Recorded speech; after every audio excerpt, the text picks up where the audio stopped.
meeting today, but I want to show you what we did, and I want to help you learn something new that Smith and Associates has to offer.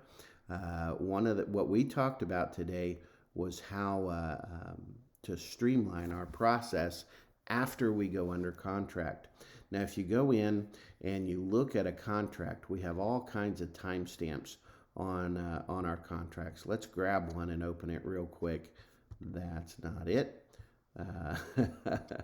Let's grab one real quick right here, and we can see the first timestamp is actually on getting financing. So right here, number 6, application for financing is within 5 business days. In our market, it's kind of crazy to even think that somebody would wait until they're after contract or until they're under contract to get that done.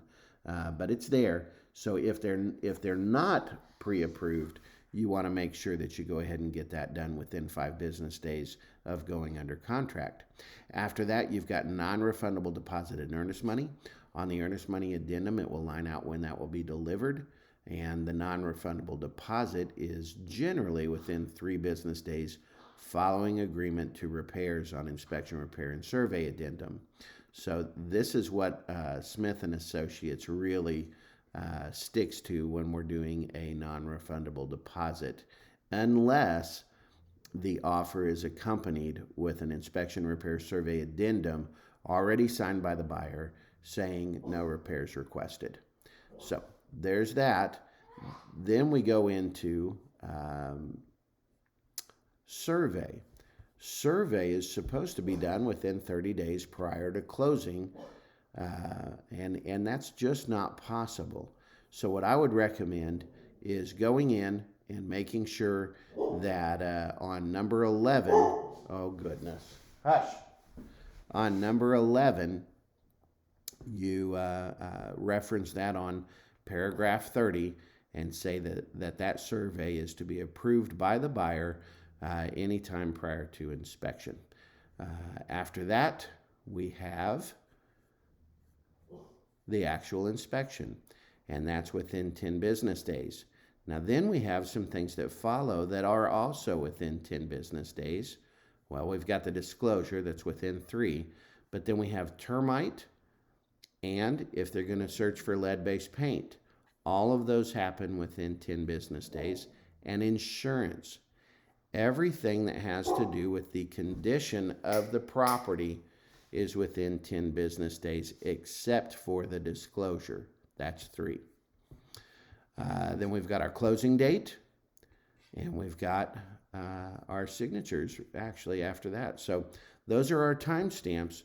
Now, one of the great things about Smith and Associates is if you turn in your contract, your office admin is going to send you an invite with the inspection date, which you now know is the same as termite, lead-based paint, and insurance.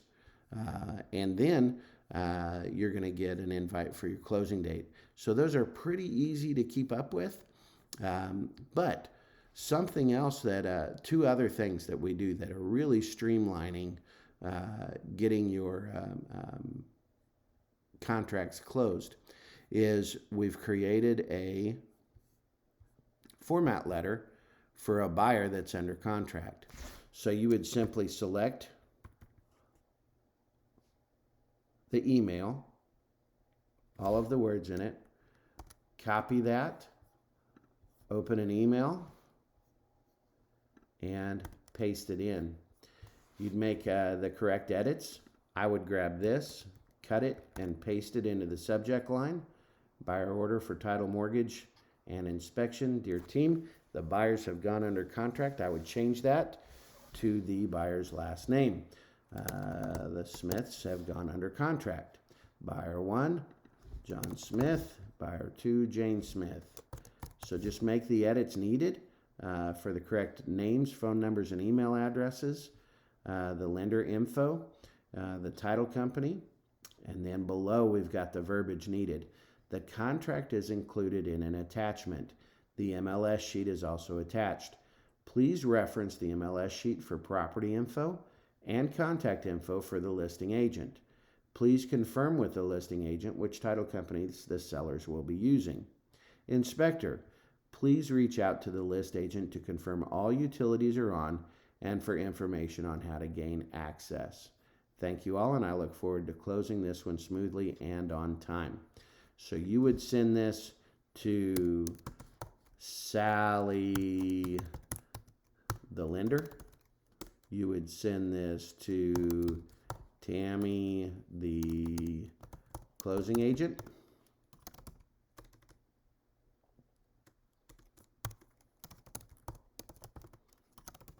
And you would send this to Tom, the inspector. And all of those guys would get their information all at the same time and get it knocked out and be done. And you're out of the picture at that point. It's a beautiful, beautiful thing. Now, of course, we've got the same thing if you are representing a seller. So let's go in, and under Seller Docs and Tools, we've got a format email. Seller under contract. Simply select,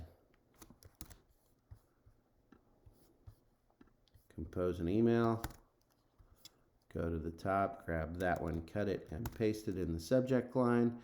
Dear title agent, the sellers have gone under contract. Included in this email, you'll find all our team needs to get the deal closed. Seller info 1 and 2. The contract is included in an attachment. Commission for the sale is 6% total, 3% to the buyer's agency, 3% to Smith & Associates. Edit that if it needs to be edited. And if you represent both, then it would just be 6 to Smith & Associates. Contact info for buyer's agent is on the final page of the contract. Please reach out to the buyer's agent to verify where the buyer will be closing. If the property is in Washington County and is on a septic, please order inspection.